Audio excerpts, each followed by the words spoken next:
What is up guys, welcome back to the channel and welcome back to Gran Turismo 7. Polyphony have finally done it once again.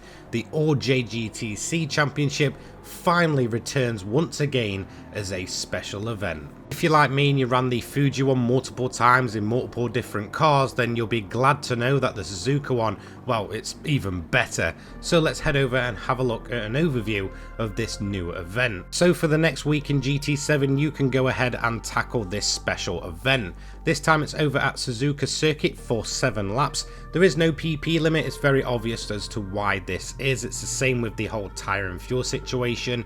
It's practically because there is a mix of race cars, which are full-blown real race cars in game, and then of course road cars mixed into race cars. In terms of the event itself, it's the same typical payout, 150k without the clean race bonus. BOP is off, it must be a garage car, and you've got the same AI opponents that we saw before.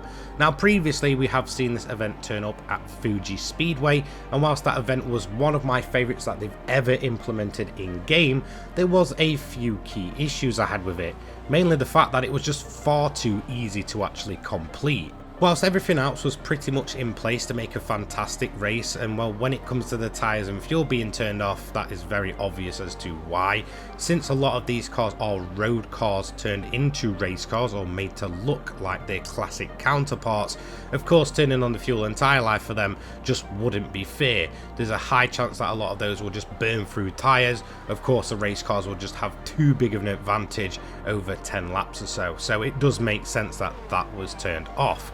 But in terms of the AI themselves, whilst there was a couple of them that were fairly competitive, the majority of them could be beat way too easily. It didn't really matter what you used, whether you used a standard classic GT500 or a road car race car conversion. They were just very inconsistent and far too easy to just wipe the floor with. And it does seem that this time it's been changed for Suzuka. So this time around we're going to use a standard GT500 Nissan Skyline GTR. Now of course in terms of the car, since it's a sprint race kind of race, we're going to put it on racing softs. That's going to be the only change from the default car that I'm actually going to put on to keep it as competitive as possible. We're also going to run it on the hardest difficulty. Having a quick look at the tuning sheet, as you can see, it is literally just the racing softs that are going to be changed on this vehicle, since we don't have to worry about weather or tyres or fuel. So we may as well get it set up for a full-blown sprint race, which is of course what this really is. So here we go. Time for my favourite event, All JGTC Championship Part 2, I guess. Let's head out on track. So we're at Suzuka, notoriously difficult to get overtakes done here. And whilst it is my favourite track in the entire game, I do still stand by that. It is insanely difficult to get the car positioned properly, and there's a nice mix of very fast sections and then very tight and technical sections. First up we have one of the McLaren Group 3 race cars. This one was at the back last time as well. We're going to make short work of that, and also managed to get a double overtake on one of the Nismo GTRs R32s before moving on to yet again another R32 Nismo. Clattering ourselves up across the curb, we finally get that move done and dusted. Next up, we've got the Tom's Castrol Supra. Now we know that isn't going to be a slouch, so we're going to try and outbrake it, end up with a little bit of door banging just like they did back in the JGTC. We managed to get alongside him and try and outrun him, and it's looking like we just managed to get that one done and dusted. The Tom's Castrol Supra though, obviously putting up a fight. That moves us into P12 around the midpoint of lap 1, so we're not doing too bad here. However, there is still a lot more difficult cars to come. Next up we have the Denso Supra. We're going to make short work of that. It did get held up by the Porsche. I did notice that some of the road cars were still fairly inconsistent when it came to the cornering. As we can see, we've got the F40 going a little bit wild there, holding up the NSX. We're then going to try and plant a move on the NSX, getting in the slipstream, pulling out, not being able to outrun it. That NSX very quick in a straight line, and well, it is Honda's home track, so you know obviously the NSXs are going to be fairly quick round here. We're then also going to get up alongside the F40, just struggling a bit. It's a very big and wide car. It didn't seem to suit the layout of Suzuka too much. Same here with the Lamborghini Diablo, which had a bit of a moment with one of the GTRs as well, and absolutely sent that car clattering down the order.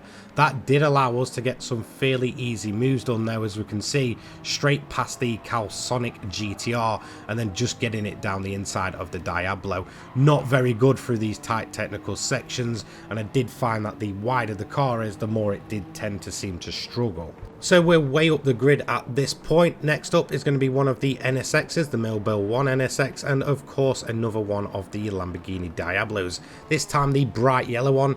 Of course we did manage to get the power down quite nicely and get that car outran. Now we're up in P4 towards the end of lap 2, and that means we've only got a couple of cars up ahead of us. However, there's one very notorious AI in this race, and I'll kind of talk about him as we get to it.